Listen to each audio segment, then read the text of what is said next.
اور اس وقت لائے جب مالیگاؤں اور بمبئی کا فاصلہ اتنا ہی تھا، لیکن آنے جانے میں 10 گھنٹہ لگتا تھا، 11 گھنٹہ لگتا تھا، 12 گھنٹہ لگتا تھا، روڈ بہت خراب تھا. نہیں، بہت بڑے بڑے وزیر آئے وہ تو ٹھیک ہے، لیکن دلیپ کمار جیسے مزاج کے آدمی کو لائے تو ان کو رکانے قیام کرنے کی جگہ نہیں تھی. تو دھولیے میں جو انکئی کا وہ کون سا پہاڑ ہے، دھولیے میں، للنگ میں ایک ریسٹ ہاؤس تھا، تو وہاں ان کا قیام تھا. بہت ساری یادیں ان کے ساتھ جڑی ہوئی، بہت ساری باتیں ہیں. تو مالیگاؤں اسکول کے قیام، دوسری اسکول. تیسری اسکول ہے J T campus. J T Malegaon ہی نہیں، پورے مہاراشٹر میں لڑکیوں کا سب سے بڑا اسکول ہے. کس نے قائم کیا؟ ہاں، نام آتا ہے ہارون انصاری کا، لیکن اگر نہال احمد ساتھ میں نہیں رہتے، نہال احمد ساتھ نہیں دیتے تو قطعی کبھی بھی نہیں وہ اسکول قائم ہو سکتا تھا. انہوں نے ہی وہ قائم کیا ہے. ایک میٹنگ ہوئی تھی جہاں پپیے کی مسجد ہے اس کے سامنے کے مکان میں ایک میٹنگ ہوئی تھی شکیل احمد شکیل صاحب کے مکان میں، اور وہاں جو لوگ حاضر تھے، ہارون انصاری صاحب نے مجھے یہ لکھایا کہ یہ لوگ حاضر تھے، اور نہال احمد صاحب نے اس جگہ پر اسکول قائم کرنے کے لیے ان کو زور دیا کہ تم بھکو چوک میں اسکول شروع ہو چکی تھی، بھکو چوک کے ایک مالے میں، تو ان کو ایک کینوس دیا انہوں نے کہ آپ یہاں کرو. وہاں بستی تھی، قبرستان تھا اور بہت زیادہ اتکرمن تھا. اس کو پورا صاف کرنے کی ذمہ داری انہوں نے لی، نہال صاحب نے، اور اس کو صاف کروا کر کے. کیونکہ اس وقت وہ پورے پاور پہ تھے، نگر پالیکا میں فل پاور پہ تھے نہال صاحب. اور ڈاکٹر خلیل احمد انصاری جو ہے پریسیڈنٹ تھے، ان سے بھی میں نے تصدیق کی. ڈاکٹر خلیل نے یہ بات کہی کہ اگر نہال احمد نہیں ہوتے تو وہ اسکول قائم نہیں ہوتا. کتنی بڑی بات ہے. تیسرا اسکول قائم ہوا جمہور ہائی اسکول. اس کے بانیوں میں جتنے بھی لوگ تھے ان سے میرا اٹھنا بیٹھنا ملنا جلنا رہا ہے. پہلے دن سے نہال صاحب اس کارروائی میں شامل تھے، پہلے دن سے. کوئی عہدہ نہیں لیا، یہ الگ بات ہے.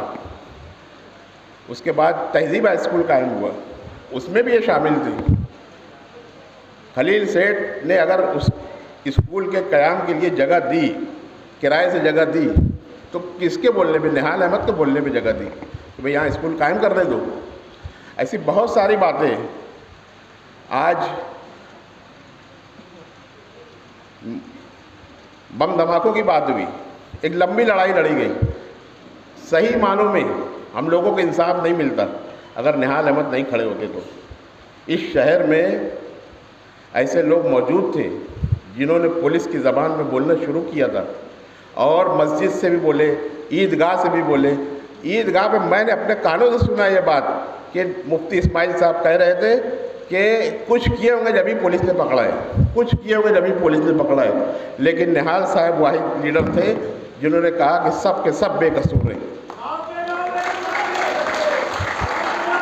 اور میں اس میٹنگ میں بھی حاضر تھا جس میں کے پی رگھوونشی کی آنکھ میں آنکھ ڈال کر کے نہال احمد نے بات کی تھی منترالے میں.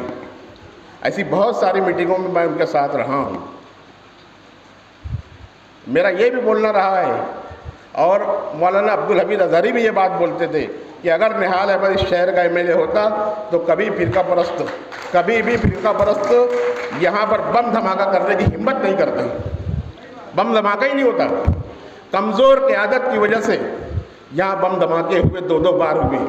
پہلی بار ہوا ان کی زبان میں لوگ بولنے لگے، اسی لیے دوسری بار بھی ہوا. اور ہم لوگ اگر کھڑے نہیں ہوتے، نہال صاحب کی قیادت میں ایک تحریک نہیں چلتی، تو کبھی آپ کو انصاف نہیں مل سکتا تھا.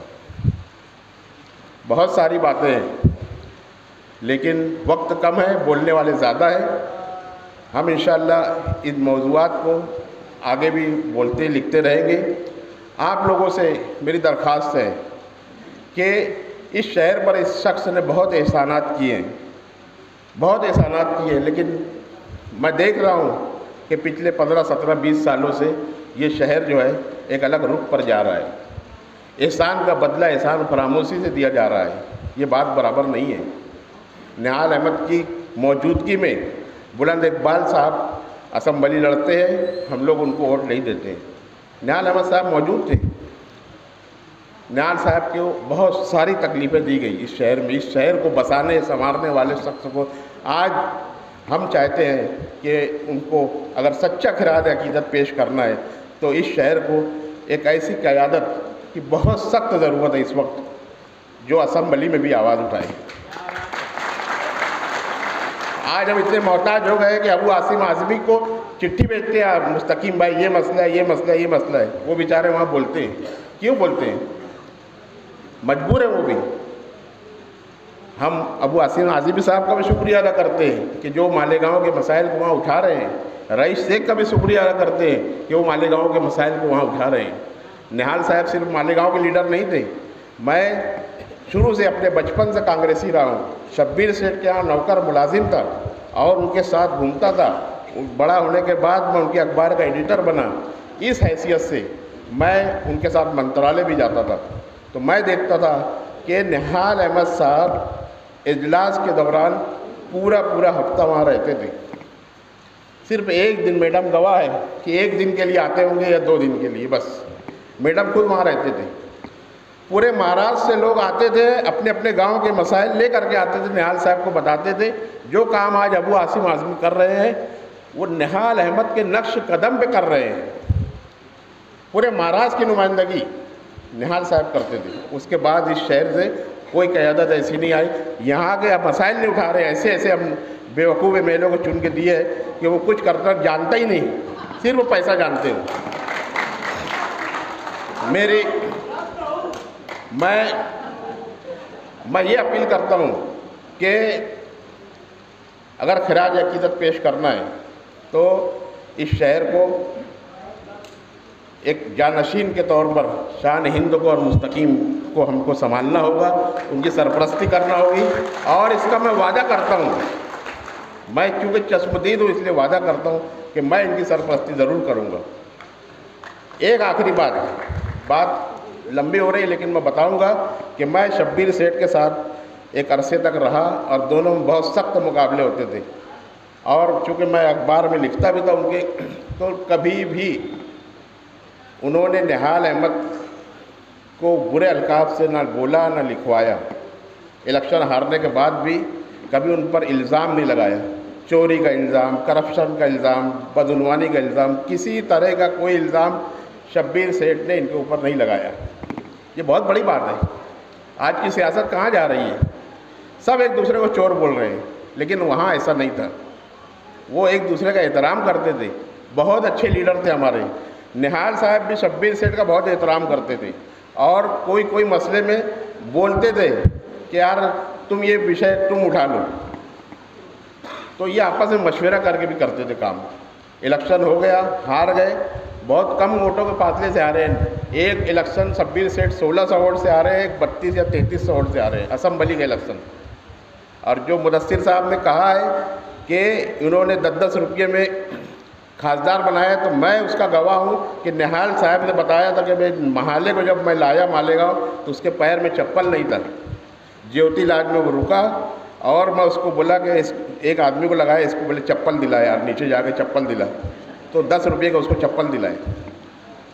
اور اس کو اس لیے لائے تھے مالیگاؤں کہ یہ فارم بھرنے کے بعد کوئی اس سے انگوٹھا نہ لے لے کہ وڈرا ہو جائے فارم. تو جب تک کہ نام واپس لینے کی مدت تھی اس کو جیوتی لاج میں بند کر کے رکھے تھے کہ اس کا کوئی نام واپس نہ لے لے. اس کے بعد کوئی پیسہ نہیں تھا. کتنے ممبر ہیں میں جانتا ہوں, کتنے ممبر ہیں, 20 روپیہ 25 روپیہ 5. ایک بھائی سعیدہ نام کے گولڈن نگر کے اور اس بستی کے لاگے, اس کو رکشے کا پیسہ نہیں تھا. فارم بھرنے کے لیے پیسہ بھیجے, بولے یار رکشے پہ لاؤ, ان کو بولے رکشے کا پیسہ نہیں, بولے رکشے کا پیسہ میں دے دوں گا. ایسے لوگوں کو انہوں نے ممبر بنایا. اور آج یہ کام نہ غریب کے لیے رہ گیا ہے نہ امیر کے لیے رہ گیا ہے. ڈاکٹر سعید فیضی خاندان کا بھی کوئی ممبر نہیں بن سکتا. آج ممبر بننے کے لیے چور اور ڈاکو بننا پڑتا ہے. ایسی پوزیشن آ گئی ہے. یہ جو سیاست کا خرابہ کیا گیا ہے یہ 1999 کے بعد یہ نقشہ بنا ہے اور اس کو ہم کو بہت غور کرنا پڑے گا. ہماری نسلوں کی حفاظت کے لیے ہم چاہیں گے کہ مالیگاؤں کی سیاست, مالیگاؤں کا سماج, مالیگاؤں کا پورا جو کلچر ہے وہ سدھرے, اور اس کے لیے ہم کو اچھی قیادت کی ضرورت ہے. اور ہمارے درمیان یہ لوگ ہیں ایسا نہیں ہے کہ نہیں ہے، ڈھونڈنا پڑے گا، تو پہچاننے کی ضرورت ہے۔ اتنا ہی بول کر کے میں اپنی بات ختم کرتا ہوں۔ شکریہ، خدا حافظ۔